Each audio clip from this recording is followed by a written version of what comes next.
കായിക താരമാകാൻ കാലങ്ങളായി പരിപാലിച്ചു പോന്ന കാർക്കൂന്തൽ തടസ്സമായതോടെ വെറുതെ വെട്ടിക്കളയാതെ അർബുദ രോഗികൾക്ക് വിഗ് നിർമ്മിക്കാൻ നൽകിയിരിക്കുകയാണ് മിടുക്കിയായ ഒരു 8ാം ക്ലാസ്സുകാരി. വെല്ലൂർ കൊട്ടിലിങ്ങൽ വേർട്ടിൽ വൈഗ കൃഷ്ണയാണ് കേശദാനം നടത്താൻ സ്വയം തയ്യാറായത്. ഇതോടെ പട്ടാമ്പി പാലിയേറ്റീവ് സൊസൈറ്റിയിൽ സന്നദ്ധത അറിയിക്കുകയായിരുന്നു. 13 സെന്റിമീറ്റർ മുടിയാണ് വൈഗ മേലെ പട്ടാമ്പിയിൽ നടന്ന ചടങ്ങിൽ പാലിയേറ്റീവ് സൊസൈറ്റി ഭാരവാഹി സി മുകേഷിന് കൈമാറിയത്.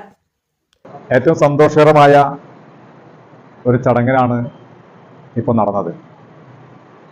വള്ളൂരുള്ള വൈഗ കൃഷ്ണ ജൂഡോയ്ക്ക് തൃശ്ശൂരാണ് പഠിക്കുന്നത്.